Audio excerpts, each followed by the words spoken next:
Sudah tentu untuk waktu ini kita nak melihat kepada bagaimana impaknya kepada ekonomi, bagaimana ianya akan memberi kesan kepada kehidupan kita, Rakyat, rakyat, masyarakat. ya, yang kita macam Nina selalu beli nasi ayam, adakah harga nasi ayam akan naik selepas ini? Jadi banyak sebenarnya kita nak bincangkan. Kita nak bersama dengan Datuk Dr. Madeline Burma, Fellow Akademi Sains Malaysia. Datuk, terima kasih kerana sudi bersama dengan Niaga Awani.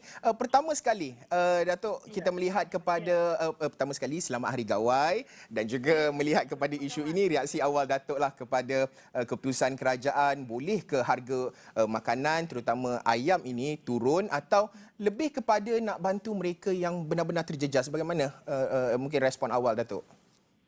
Terima kasih boleh dengar saya cakap ni Ya, teruskan. Ya. Okey. Okey. So pertama sekali saya mengalu-alukan ucapan yang amat berhormat Perdana Menteri ini sebab kita memang ambil saban hari menunggu apakah langkah-langkah yang akan dilakukan ataupun yang sedang dilakukan oleh kerajaan untuk menangani kos harga ataupun kos harga hidup yang meningkat dan juga inflasi yang sering kita sebut Memang saya sempat masa pergi pasar ke makan nasi lemak, ya ampun, saya tengok harga nasi lemak dengan ayam. Kalau dulu saya beli dekat tempat yang saya selalu beli tu RM4, tiba-tiba sekarang dia kata nak naik RM5 lah. Dan ataupun ayam dia tu makin kecil dah sekarang, makin slim ayam dia. Jadi ini real Jadi apabila yang berhormat Perdana Menteri mengumumkan saya lihat itu satu langkah drastik juga macam kerajaan kata kami dah beri bantuan kepada penternak ayam, tapi dikatakan bahawa subsidi itu tidak, ramai yang tidak mengambil memanfaatkan benda tu. Jadi kerajaan seterusnya terus mengumumkan bahawa langkah-langkah yang drastik iaitu dia kata akan dipindahkan dia sebut tadi kalau tidak saya 720 milion yang akan dipindahkan sebagai subsidi diberi langsung kepada pengguna khususnya B40. Saya ada juga yang tertanya, dia kata bagaimana M40 sebab ayam tu dia tidak kira, dia kata. So lagi-lagi yang M40 yang betul dekat atas, yang M40 yang bawah sekali tu So mereka juga merasa begitu terkesan, tapi itu tak mengapalah. Yang penting bagi saya ada usaha untuk mengurangkan harga barangan.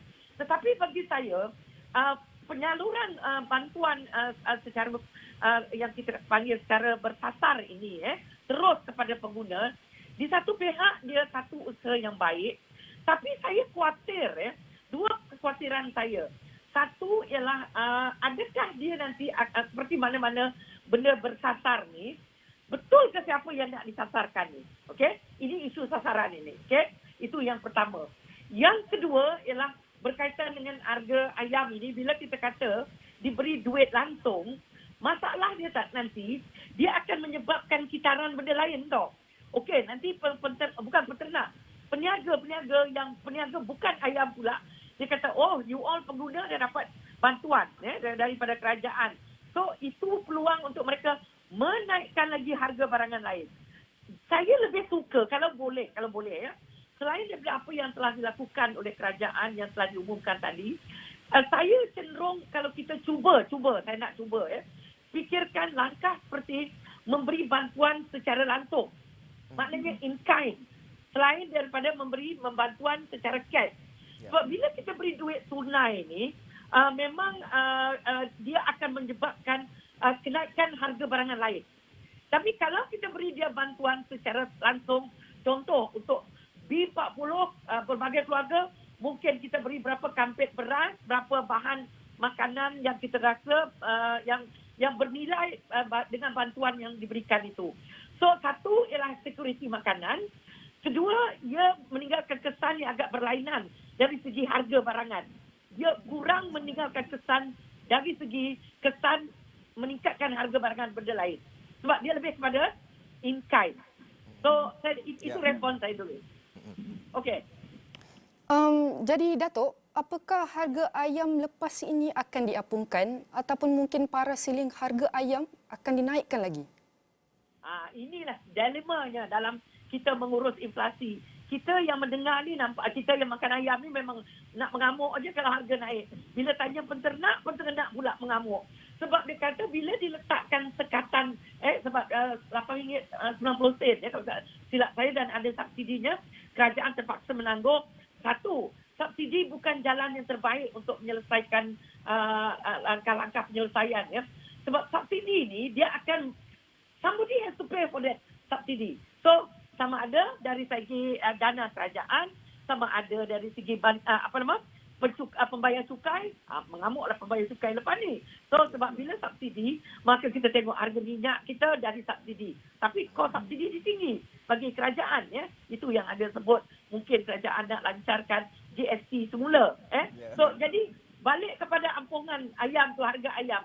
Kalau kita tanya kepada para ekonomi, dia lebih suka harga ini pasaran bebas. So, nanti dia akan mencapai satu keseimbangan. Tapi masalahnya pula, keadaan yang begini, dia jangka masa dia ni agak lama nanti. Jadi, macam Perdana Menteri kata, harga barang lain boleh naik. Tapi jangan harga ayam. Sebab ini nanti akan meninggalkan kesan. Jadi, di satu pihak nak melindungi pengguna, memang satu harga yang dikatakan satu ceiling tu sesuatu yang baik. Tetapi kalau kita letak itu akan meletakkan kos subsidi. Jadi kita kata penternak pula, dia kalau boleh, dia nak juga kos pengeluaran dia dikurangkan. Dan kita tahu bahawa macam dedak ataupun makanan ayam atau penternakan ini, dia sangat tinggi konten yang importnya. So kalau kita tengok baja juga tinggi juga. Urea kita tahu kita import banyak dari China. Jadi memang orang ekonomi seperti saya, ampungan yang terbaik. Tapi kalau ditanya pengguna, menjerit pengguna nanti. Ini dilema yang perlu dihadapi. So kita perlu memang macam menarik rambut dalam tepung lah ni. Ya, Datuk. Kalau berbaki dalam kurang 2 minit perbincangan kita ini, kalau saya letakkan diri saya sebagai pengguna, tetapi kalau saya letakkan diri saya sebagai penternak, saya dah tak dapat subsidi. Dan kemudian kenapa kerajaan nak meletakkan siling lagi? Sebagai contoh, itu antara persoalan kalau saya meletakkan diri saya sebagai penternak. Tetapi kalau saya letakkan diri saya sebagai pengguna, contoh kalau bujang macam saya dengan Nina ke apa, mungkin jarang nak beli ayam bulat ataupun ayam segar, tetapi kita akan beli contoh nasi ayam. Itu antara persoalan yang orang akan tanya. Adakah M40 yang tak dapat, macam Datuk cakap tadi, yang tak dapat bantuan daripada kerajaan ni apa, perlu menanggung kenaikan harga, kenaikan kos makanan. Sebab inflasi makanan naik lebih 4% apa yang dinyatakan oleh Dawsem. Pandangan Datuk? Betul. Kalau kita tengok, saya suka bila disebut tadi inflasi. Sebab orang tak percaya tau bila orang sebut, kita sebut 2.3%, sampai dia kata, pergilah ke pasar tu, mana ada harga barang naik 2.3%. Dia kata, harga sayur, harga ikan. Ini realiti. Kita bercerita tentang kadar inflasi, angka. Sedangkan realiti di bawah. So, balik kepada cerita tu tadi, bagi saya, memang dia perlu dikawal buat masa ni. Dalam jangka masa pendek, supaya mencari keseimbangan, memenuhi keperluan pengguna, jangan terlalu tinggi naik dan memastikan pengusaha, penternak itu, khususnya penternak kecil-kecilan, kalau kerajaan tak bantu, lingkup dia. Itu dia. Itu perkara asas yang perlu kita faham untuk waktu ini. Sudah tentu banyak lagi yang perlu kita perincikan, kita fahami, dan dua kementerian penting untuk memperincikan susulan kenyataan Perdana Menteri semalam, KPDN HEP dan juga MAFI. Kita menantikan perinciannya. Mungkin selepas ini kita ada lagi perbincangan lebih lanjut bersama dengan Datuk Dr. Madeline Burma, Fellow Akademi Sains Malaysia, mengulas berkenaan dengan isu subsidi penternak yang kini disalurkan kepada pengguna. Terima kasih sekali lagi.